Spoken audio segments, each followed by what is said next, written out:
శాసనసభ ఆంధ్రప్రదేశ్ రాష్ట్ర స్థితిగతులను మార్చేటువంటి శాసనసభ ప్రజల యొక్క జీవితాలను వాళ్ళ పరిస్థితులను చక్కదిద్దేందుకు చట్టాలు చేసేటువంటి సభ గతంలో వైఎస్ఆర్సీపీ ప్రభుత్వంలో కౌరవ సభగా ఉన్నటువంటి ఈ యొక్క శాసనసభ అనేక మార్లు ముఖ్యమంత్రి మంత్రులు ఎమ్మెల్యేలు అవహేళన చేస్తూ రాష్ట్ర ప్రజలను అవమానపరుస్తూ రాష్ట్ర స్థితిగతులను అవహేళన చేస్తూ ప్రతిపక్ష నాయకులుగా ఉన్నటువంటి చంద్రబాబు నాయుడు గారిని వాళ్ళ ఫ్యామిలీని విచ్ఛిన్నం చేసే విధంగా చేసినటువంటి దుర్భాషలు అలాంటి యొక్క సంఘటనల్ని పోరాడి విసిగి వేసాలి చంద్రబాబు నాయుడు గారు. ఇది గౌరవ సభ, నేను గౌరవ సభ చేసే ఈ యొక్క గౌరవ సభ నుంచి ద్వైతవుతున్నాను. ముఖ్యమంత్రి అయితే తప్ప ఈ యొక్క గౌరవ సభని మార్చలేను. నేను ముఖ్యమంత్రి అయి ఈ యొక్క గౌరవ సభని తీసుకుని వస్తాను అని చెప్పేసి ఒక మాట చెప్పి ఆ రోజు సభను చేయటం, బయటికి రావడం, ఈ రోజు ఆంధ్రప్రదేశ్ రాష్ట్ర ప్రజల యొక్క కృషి ఫలితం వల్ల ఈ రోజు ఆంధ్రప్రదేశ్ రాష్ట్ర శాసనసభ సమావేశం ప్రారంభమైన గౌరవ సభ రూపంలో ముఖ్యమంత్రి చంద్రబాబు నాయుడు గారు మొదటిసారి ముఖ్యమంత్రి హోదాలో ఈ యొక్క గౌరవ సభ పోవాలి, గౌరవ సభగా మార్చాలనే ఒక సదుద్దేశంతో ఈ రోజు ఆంధ్రప్రదేశ్ రాష్ట్ర ప్రజల ఆశీస్సుల యొక్క కృషి ఫలితం వల్ల ఈ రోజు ఆంధ్రప్రదేశ్ రాష్ట్ర శాసనసభ కొలువు తీరుంది. ప్రమాణ స్వీకారాలు జరుగుతా ఉన్నాయి.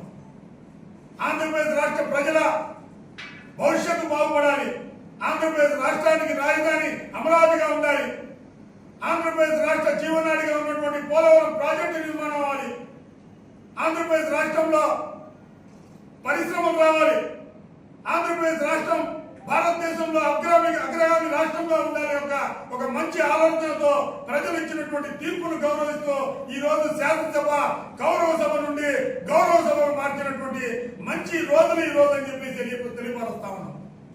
ఇప్పటికైనా జగన్మోహన్ రెడ్డి గారు గతంలో చేసినటువంటి తప్పుల్ని సరిదిద్దుకోవాల్సిన అవసరం ఎంతైనా ఉందని చెప్పి తెలియపరుస్తుంది. ప్రతిపక్ష నాయకులు హోదా కూడా లేకున్నటువంటి పరిస్థితి ఆంధ్రప్రదేశ్ రాష్ట్ర ప్రజల స్థితికి తీసుకుని వచ్చారంటే ఎన్ని ఘోరాలు నేరాలు గత వైసీపీ ప్రభుత్వంలో జరుగుతున్నాయని చెప్పొచ్చు. కాబట్టి ఈ రోజు మరొక్కసారి ఆంధ్రప్రదేశ్ రాష్ట్ర ప్రజలకు మేము చెప్పుకునేటువంటి ఒకే మాట, ఈ యొక్క విజయాన్ని ఇచ్చినటువంటి ప్రజలకే ఈ యొక్క విజయం అంకితం అవుతుంది.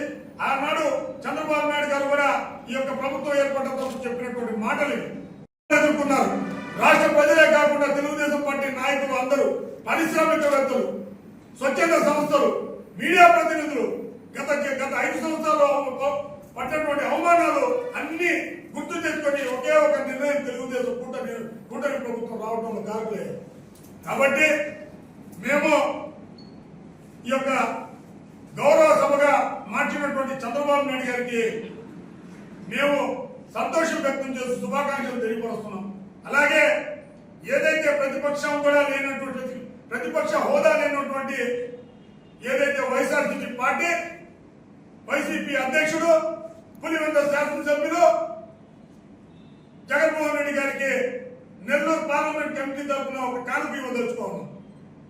11 మంది ఎమ్మెల్యేలు, కేవలం ఒక క్రికెట్ టీం లాంటి 11 మంది ఎమ్మెల్యేలని పరిమితం చేసినటువంటి ప్రజలు ఎలా ప్రజల్లో వెళ్ళలేరు, ప్రజలు మిమ్మల్ని విస్మరించే పరిస్థితులు లేరు, రాష్ట్రాన్ని అధోగతి పాలు చేశారు, ప్రజల కష్టాల పట్ల అవగాహన లేనటువంటి యొక్క 11 మందికి ఒక క్రికెట్ కిట్ ఇచ్చి ఆ క్రికెట్ కిట్ లో అన్న క్రికెట్ ఆడుకొని ఆ యొక్క ఆటలో కూడా నైపుణ్యత తెచ్చుకొని ఆ యొక్క ఆటని 11 మంది ఆపోజిట్ లో ఉంటారు, 11 మంది వీళ్ళు ఆ యొక్క నైపుణ్యతను తెచ్చుకోనన్న రాష్ట్ర పరిస్థితులు అర్థం చేసుకోవాలి.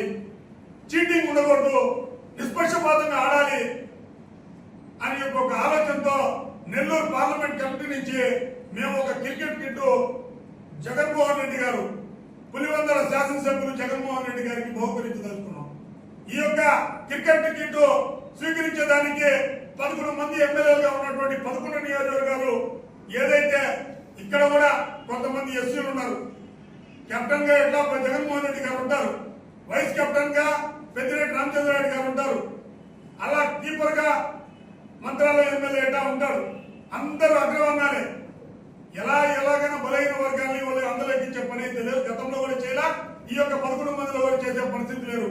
కాబట్టి ఈ యొక్క బహుమతిని స్వీకరించమని ఏదైతే పులివెందుల శాసనసభ్యులను జగన్మోహన్ రెడ్డి గారిని, పొంగనూరు శాసనసభ్యులు పెద్దిరెడ్డి రామచంద్రారెడ్డి గారిని, అలాగే బద్వేలు, అరకు వ్యాలీ, ఎర్రగుంటపాలెం, మంత్రాలయం, ఇలా 11 నియోజకవర్గ బద్వేలు, వీళ్ళంతా ఎవరైనా కూడా ఈ యొక్క క్రికెట్ టికెట్ స్వీకరించమని చెప్పి మేము చెప్తా ఉన్నాం.